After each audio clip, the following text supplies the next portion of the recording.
अलल पंख, अलल ध्यान दचा के एक अलल पक्षी होता है, उसको अनल भी बोलते हैं। अनल, अनल माने वायु, यानी वो आकाश वायु में ही रहता है, ऊपरली सब ऊपर, नीचे नहीं आता। वो अंडे भी ऊपर ही दे देती है, वो अलल पक्षी मादा, और उन अंडों को हवा में छोड़ देती है और ऐसे स्थान पर अंडे देती है, पैदा करती है कि नीचे केले के बन हो, केले के बन। तो केले कैसे फंसे रहा कर, केले के बना बनो आपस में बहुत लंबे लंबे बढ़ जाते हैं। तो वहां आकाश से वो अलल पक्षी बहुत लंबा चौड़ा होता है, वो कम से कम भी सैकड़ों फुट लंबा और 50 फुट की चौड़ाई होती है। इतने बड़े बड़े पर होते हैं उसके, बहुत जबरदस्त लोहे के तौ की तरह, और पंजे होते हैं जैसे नो चमटिया की तरह, खुर जैसे बहुत जबरदस्त नाकुल्ले, बहुत मजबूत, और 4 पैर होते हैं उसके, पक्षी होता। तो वहां से अंडे छोड़ देती है भगवान हवाला है। अंडे नीचे आते हैं हवा की घर्षण से, वो परवरिश को यानी वो पक जाते हैं। और केले के अच्छे भारा भारा अंडे होते हैं, वो 2-2 दड़ी के, और ऊपर तो 1-1 दड़ी के, 5-5 किलो के, और ऊपर तो आते ही वो केलों के पत्तों पर आकर गिरते हैं। उन केलों को तोड़ते हुए सपीटते नीचे आते हैं। तो केलों पर गिरने से, उन केले पर गिरने से, उन पेड़ों पर, तो उसकी स्पीड कम हो जाती है, और तो केले को तोड़ता हुआ वो आसानी से आकर नीचे पड़ता है और पड़ के फूट जाता है, उसमें से बच्चा निकल जाता है।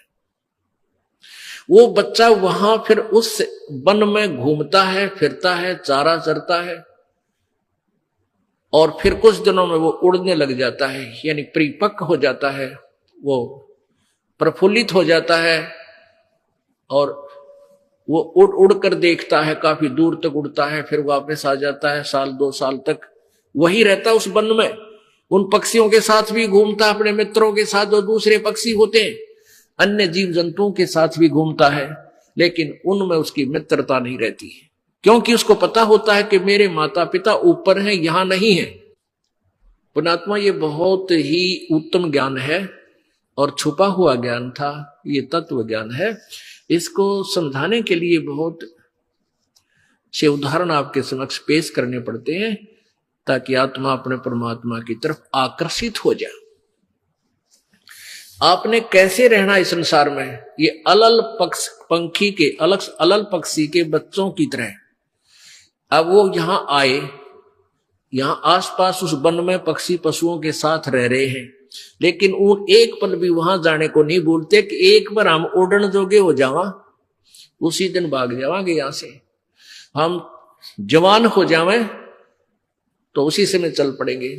तो जब वो युवा हो जाते हैं और खूब उड़ने योग्य हो जाते हैं, तो चलते समय कहते हैं 5 हाथियों को वो पक्षी, अलल पक्षी ऐसे लटक, क्योंकि उन केलों के वन में हाथी के भी झुंड के झुंड होते हैं, वहां होते थे पहले समय में, मतलब बने ना रहे, तो वहां झुंड के झुंड हाथी होते हैं, जो एक दूसरे के सट के चाला कर, सैकड़ों की संख्या में, कई झुंड। तो वो अलल पक्षी उनके ऊपर झपट्टा मारता है, और उसके इतने तेज वो होते हैं 1.5 फुट के पंजे, और उनको ऐसे फंसा लेता है चारों हाथियों को, 4 हाथियों में, और 5वें ने नोक मुंह के साथ। कहते 5 हाथियों को उठाकर वो अलल पक्षी आकाश में चला जाता है अपने माता पिता के पास, और फिर उनका आहार लेकर जाता है, वो आहार उससे उनसे करते हैं। तो अब आप यहां आए हो, अलल पक्षी की तरह ध्यान रहे। एक पल भी वो पक्षी का बच्चा अपने माता पिता को नहीं भूलता कि मैं यहाँ का नहीं हूं, मेरे तो ऊपर है माता पिता, और जब मैं यहां से जब जाने जोगा हो जाऊंगा 1 मिनट में चल पड़ूंगा। तो आप उस अलल पक्षी के बच्चे की तरह यहां अब तैयार हो, अच्छी खुराक खाओ राम नाम की, और मजबूत हो जाओ, और चलते समय इस राम नाम की कमाई लेकर ऊपर चलेंगे।